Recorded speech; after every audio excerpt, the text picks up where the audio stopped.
Hello friends, myself doctor Dheeraj और आज हमारे साथ मिस्टर अनुराग सिंह जी। इनको हमने मेनिस्कस रिपेयर करा था और आइए जानते हैं अब इनसे इनकी मेनिस्कस इंजरी कैसे हुई और किस तरीके से इन्होंने अपनी बॉडी को रिकवरी और स्टेजेस के थ्रू आगे बढ़ाया। बताइए मिस्टर अनुराग जी, आपकी स्टेजेस ऑफ रिकवरीज कैसे रही और किस तरीके से इंजरी ने आपकी बॉडी को इम्पैक्ट किया था। मैं बैडमिंटन खेल रहा था, स्पोर्ट्स से हूँ मैं। बैडमिंटन खेलने शाम को गया हुआ था और बिना वार्म अप के मैं खेलने लग गया। सबसे पहले जो मैं सजेस्ट करूँगा कि जो लोग भी खेलते हैं वो वार्म अप सबसे पहले करें। और उस टाइम खेलते टाइम मुझे बॉल उठाते टाइम शटल को और मेरा पैर ट्विस्ट हुआ। मुझे ऐसा लगा कि कुछ ऐसा हुआ है कि कंफर्टेबल नहीं था मैं, और उसके 2 मिनट बाद मैं उठने की कंडीशन में नहीं था। देन थोड़ी देर के बाद स्वेलिंग शुरू हो गई और स्वेलिंग बहुत ज़्यादा हो गई। मैं वापस आया, उस टाइम फील नहीं हुआ। नेक्स्ट डे मैंने दिखाया डॉक्टर को और डॉक्टर ने देखा तो स्वेलिंग इतनी थी, उन्होंने 15 डेज़ के बाद दिखाने बोला। मैंने टेस्ट वगैरह कराए, देन उसमें मेनिस्कस टीयर था और मेनिस्कस टीयर के बाद सर्जरी के लिए उन्होंने बोल दिया।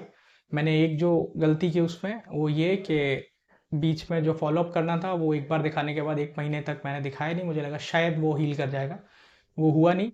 तो वो कोई ना। ओके अनुराग सिंह जी, आप थोड़ा ये बताइए, आपको जब वो इंजरी हुई थी स्टार्टिंग में, ठीक है, आपने 2 हफ्ते के लिए स्टार्टिंग में डॉक्टर के पास गए, डॉक्टर ने कहा कि 2 हफ्ते के लिए बेड रेस्ट चाहिए 15 डेज, क्योंकि उस टाइम पे स्वेलिंग थी। तो आपके मन में क्या आ रहा था? बहुत सारे सवाल थे, यार ट्विस्ट हो गया पैर, वेट ले पा रहा था नहीं ले पा रहा था, किस तरह की डिफिकल्टीज आप फेस कर रहे थे उस टाइम पे? वो दरअसल जब मेरा पैर सीधा स्ट्रेट लेग पे तो वेट बियर हो रहा था मेरे से, चलने में मुझे दिक्कत हो रहा था, लिम्प कर रहा था मैं। लेकिन मुझे लगा कि शायद ये रिकवर कर जाएगा, क्योंकि स्पोर्ट्स से इंजरीज छोटी मोटी होती रहती हैं। नी में मेरा फर्स्ट टाइम था, तो मुझे लगा कि शायद ये स्वेलिंग है हल्की फुल्की और मसल कुछ हुआ है तो वो ठीक कर जाएगा। लेकिन वो ऐसा हुआ कि 1 महीना हो गया और मुझे किसी तरह का कोई रिस्पॉन्स मिला नहीं बॉडी से कि ऐसा लग रहा हो कि मुझे हील हो रहा है। देन मैंने वापस डॉक्टर को कंसल्ट किया उसके बाद, क्योंकि मैंने अपनी तरफ से सारी कोशिशें कर ली थी, एक्सरसाइज करके देख ली, जो भी बेसिक रेमेडीज़ होती हैं वो करके देख ली। लेकिन उससे कुछ हीलिंग प्रोसेस बेटर नहीं हुआ, वो वहीं का वहीं स्टैटिक हो गया। हल्की सी स्वेलिंग पैर में रहती थी और चलने में मुझे दिक्कत होती थी। उस पर सिंगल लेग पे मैं वेट नहीं डाल पाता था अगर एंगल पे नीचे जाता था तो। देन सीढ़ी चढ़ना? सीढ़ियाँ नहीं चढ़ पाता था पूरी तरह से, पेन होता था उसमें।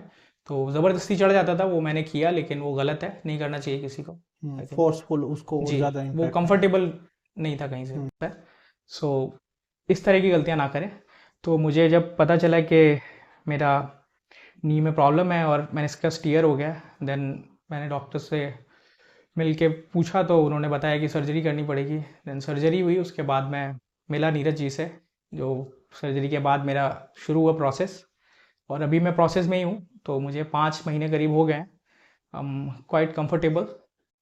अब हम देखते हैं इनका 5 महीने बाद स्टेजेस ऑफ रिकवरीज कहाँ तक पहुंची है।